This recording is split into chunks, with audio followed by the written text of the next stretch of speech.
Project 2025 is on a mission to dismantle the Department of Education and introduce voucher programs that will cripple public schools. This isn't just a theory, it's a blueprint for educational inequality. We must resist Project 2025. We don't need to hype up how radical Project 2025 is. It's laid out right in the text. Their plan to gut public schools and push voucher programs is a disaster waiting to happen. We're going to walk you through this step by step because to defeat Project 2025, we must actively resist it. And at the end of this video, we'll give you specific steps to do just that. But first, go to your preferred social media channels, search for Turn Left PAC, and subscribe. You have to see our Resist Project 2025 Reel series.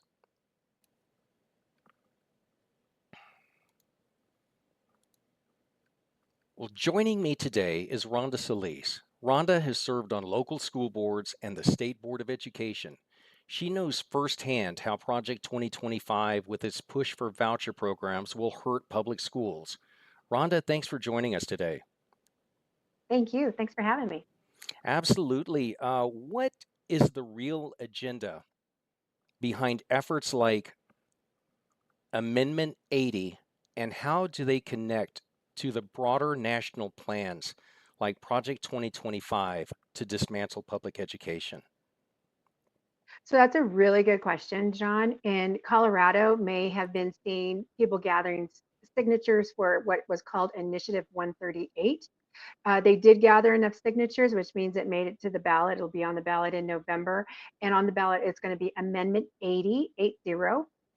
So what this is a way of kind of sneaking by people who really do believe in choice, which that has been a big thing in Colorado, and lots of people have supported, which we have right now. We have choice right now.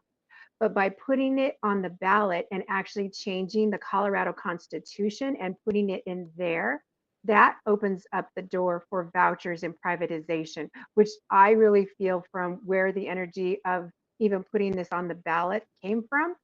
That is the goal, is voucher and privatization. And you can connect that to Project 2025 as we dismantle public education and really open up the door for taxpayer money to be used for private education, which many of these are in religious institutions. So we have seen Project 2025 over and over again talk about religion and what the idea of family is and what that box is and what kind of people don't fit in that in their eyes. So, this Proposition 138, Amendment 80, it isn't just about school choice. It seems that it's about diverting public funding to private and charter schools, similar to how Project 2025 plans to introduce voucher programs that will starve public schools of critical resources. Um, with the push for more charter schools and voucher programs, what do you see as the potential consequences for public education in local districts? I think it's really a concern. I think we have done a good job of talking about, different opportunities for kids. And let's be very clear, it's opportunity for some kids. And some families have really benefited from that. We've seen some great charters in Colorado do some really good work in areas that are, really concerning and have challenging districts, or and maybe they don't even have a school district. Some of our Native American areas have had charters, which have really, helped in the education realm, K-12, and so there are benefits to that. I do think, though, we're at a time that we could have a really good conversation of what that balance looks like. Obviously, charters are not going to go away, and nobody wants them to. But I do think it's advantageous for us as a state and communities to really look and think about what education is supposed to be, what we want it to look like, and what those different choices look like. Charters have filled voids in certain areas, but then in some areas they've actually pushed out traditional public ed and neighborhood schools. So I think as a state, knowing that this kind of plays out differently depending on where you live in this state, I think it's a good time for us to take a pulse and to really have some good conversations around what we want choice to actually be and look like, what that looks like in the future. But what we have seen over the years, specifically in Colorado, is people saying no to vouchers. But with Amendment 80, they never mention the word voucher. Their whole thing is just choice because they know that Coloradoans have bought into that conversation. We've experienced it. We like it. We want to hold on to it. It's kind of like, when we talked about, healthcare, and when we talked about this other option, and people are like, no, I don't want you to, get rid of mine. This isn't going to take away choice in Colorado. There's too many families and voters that really support it, so it's not going to go anywhere. The difference is changing it in the actual Constitution. That will open up the door for vouchers. And when we say vouchers, that's tax money that could be used for private institutions. And what we've seen in other areas like Arizona is it really doesn't help the educational system. And a lot of those private institutions actually raise their fees. So they're still making even more money, as people who are already, affluent are going to those schools already. The only difference is now they would have a little bit of taxpayer money to help with their child's, intuition, or I mean, their money to actually go to that school. So the tuition that it costs to go to a private school would actually be partially taxpayer money, our money. Interesting. How are these voucher programs and charter schools actually diverting funding away from public schools? And how is this impacting low-income areas that will be even more underfunded if Project So, 2025 and this goes through? and that's a really good question that we as a state need to be having. We've seen decline in enrollment across the state, and we've seen traditional public ed have to react to that. And these are schools that predominantly take every child, which means kids with disabilities, kids that are English language learners. And so they have some of the most challenging and vulnerable kiddos in their district. And now they're having to close or consolidate. But I have concern when you have a charter that is a public school and it's part of your community. But when you're having this really tough decision and you have to, make these choices, they're not part of that discussion. And as a community, I think they should be. We should all be part of this because it is really hard. We see these consolidations and closings of schools in areas of poverty, areas where there seems to be a lot of kiddos of color. And so that is a concern. So it's taking away opportunities for our most vulnerable kids, along with when we talk about vouchers, the way there's are not as many guardrails as we see in public ed right now. And so they can put in barriers so certain kids won't be able to go there.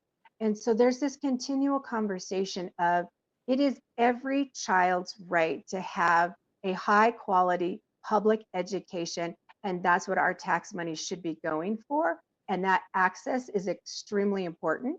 Vouchers go the other way. And we've already seen this play out in, I think you and I talked about it, John, in Arizona, where now they're actually coming forward and saying education is costing even more in that state than before they were doing vouchers. So it's not a money saver. This really is about people with a lot of money and a lot of affluency in their community trying to create situations where their child's private education is being paid for by taxpayers. And nobody is for that in Colorado. We definitely want choice, and we have that right now. We're going to continue that. That's not going away any place soon. It's not going away. But this is just a sneaky way of sneaking in that voucher when obviously we as Coloradoans have said no over and over again. Wow. It sounds like this voucher program and this Amendment 80 would create inequality where students who need the most resources are left with the least while private institutions thrive. Absolutely insane. Proposition 138 and Project 2025 are cut from the same cloth. They're about defunding public schools and giving control to private interests. We'll talk more about the devastating impact after the break. When I ran for Congress, we flipped more Trump voters blue than any other congressional race in the country. We did this by calling out the GOP's lies and speaking truth against their $1 million attack ads. I've now partnered with Turn Left, and we're taking the fight to the extremists like Marge the Trainwreck Green, Ted Cruz, and Josh Hawley, to name a few. And I'm asking each and every one of you all to donate $25 today to the group that is absolutely helping to send these jackaloons packing. It's time to speak truth to power and turn left.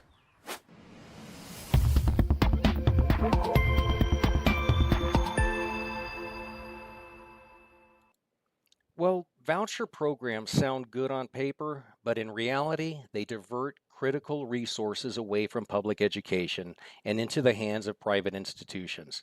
This is particularly harmful for low income students who rely on public schools for their education.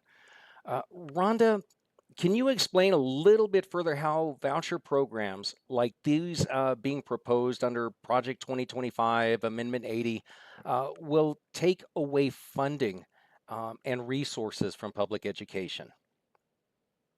Well, and I think it's really important to state this. This is not a Democrat issue. This is going to affect our smaller communities, which tend to be even, conservative, but even our rural districts, which I have a lot in my district, which I represent, which is Congressional District 8. They don't support this either. They want to be able to have community schools and have community input and not have taxpayer money diverted from their rural schools. And they already struggle with resources. And so this just isn't a Democrat issue. This should be important to all people, and making sure that all kids have access to a high quality public education. And what we've seen in other states is, again, private institution raising their fees, and people who were already sending their kids to private school are the only ones that are really benefiting from a voucher program. They already can afford to go to private school. It's just now they're getting some tax money to kind of help with tuition. And so that should be a concern for all of us. And when you are profiting off of public education, something that is supposed to be a common good, where we are already seeing trouble with resources here in Colorado. We just got rid of the BS factor, which was years of our budget not being balanced. And so they're having to make cuts. And K-12 education was one of those areas that they kept cutting year after year after year, to where this just kept building up and building up the amount that they should be paying districts desperately need to make sure that kids are getting the education that they deserve.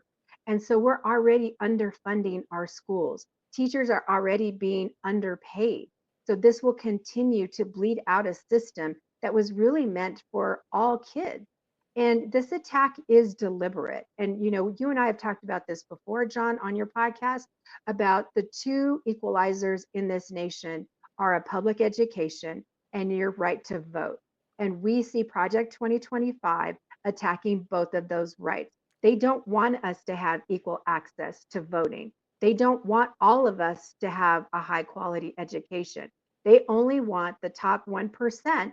And we know who they are. We see them over and over again to benefit from these programs off of our backs. We are taxpayers, and most, middle class people actually pay more in taxes than some of these billionaires, which is just crazy. This, corporate tax breaks that they continually get are just crazy. And I think the American people are tired of it. And we need to band together as Democrats, Republicans, and independents, and make sure that we ensure that every person has the right to vote and every child has access to a high quality education. Those two things should be rights for everyone. Indeed. Let's go ahead and shift the focus a little bit.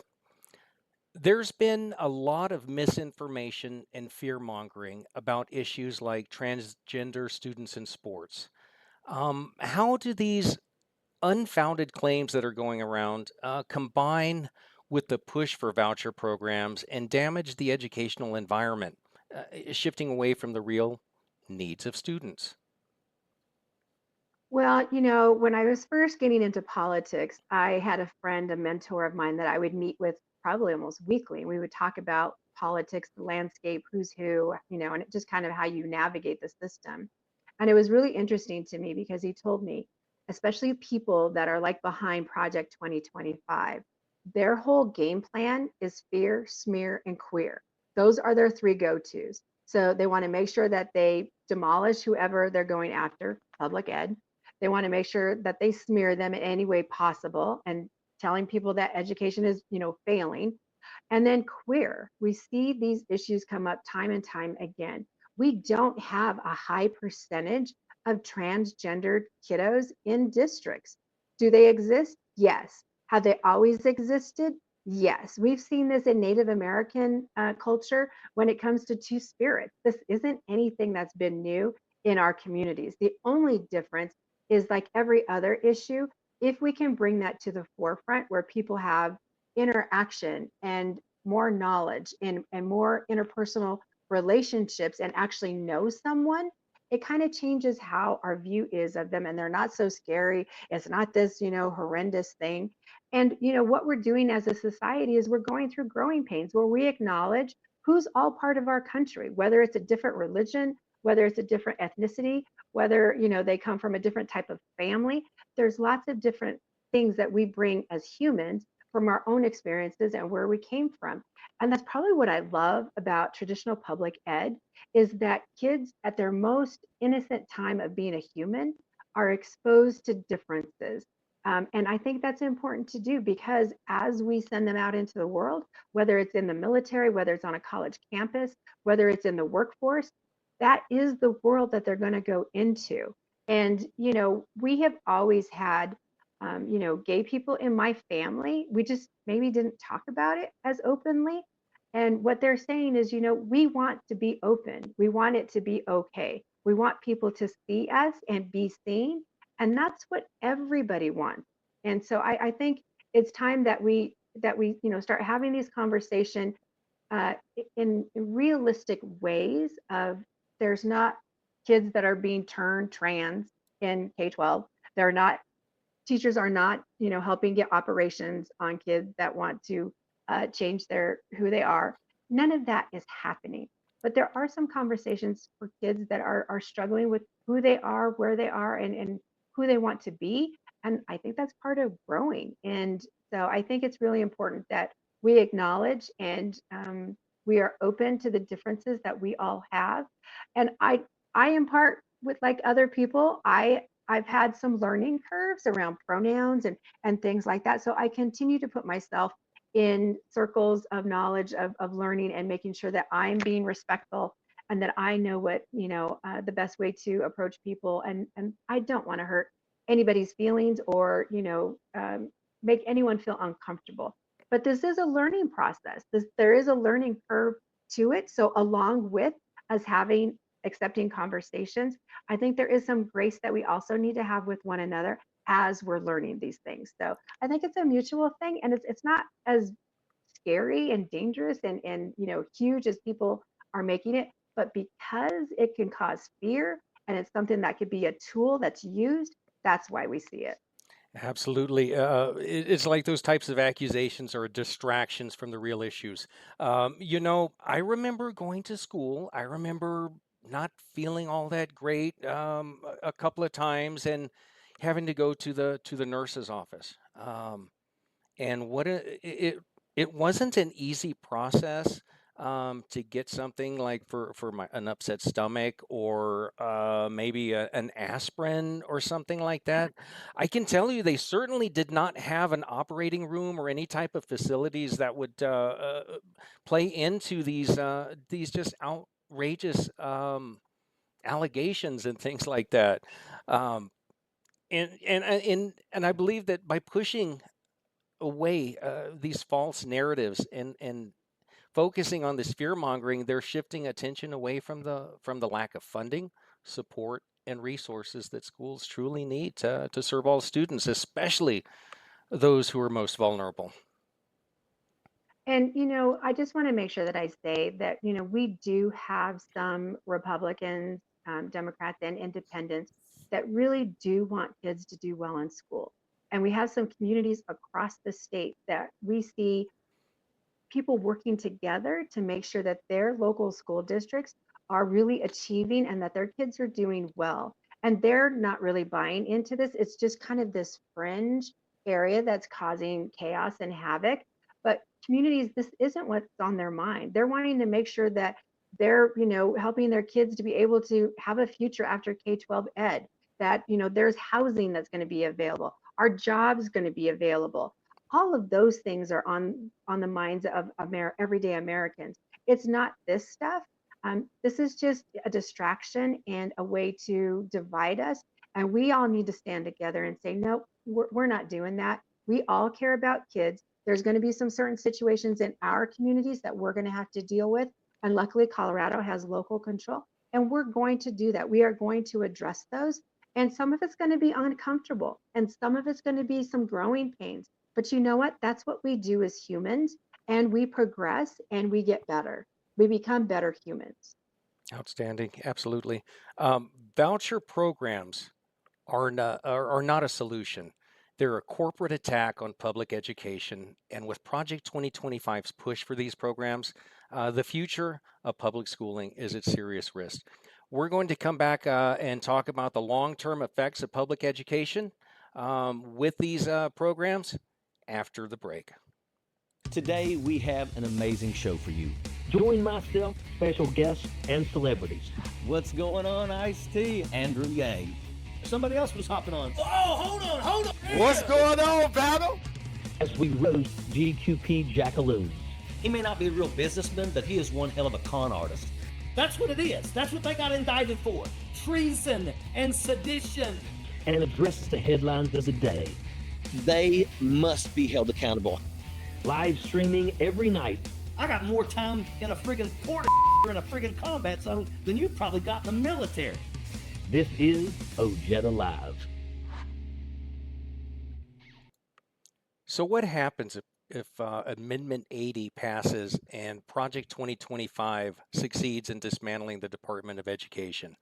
Public schools will be gutted, especially in poor communities, and the most vulnerable students will be left without any options. Rhonda, what would public schools look like if plans like Amendment 80 and Project 2025 succeed? So, what we have seen in other states, John, is that the gap between the haves and the have nots widen, which is totally the opposite of what we have been trying to do in public education. And that's closing those gaps, especially with certain groups, whether it's kids with disabilities, different minority groups, all of English language learners, all of that has been our work across the nation of trying to make those gaps smaller, not bigger. But the experiments have already happened in states like Arizona, and we've seen that gap widen between the haves and the have-nots, and we've seen education be more expensive. And I really worry about our rural schools that already struggle. Putting something in place like this, for many of them, they don't even have private schools. So you're going to see larger cities and areas where private schools could really, really make some money. And that money is going to be diverted from rural schools to the city where all these private institutions are.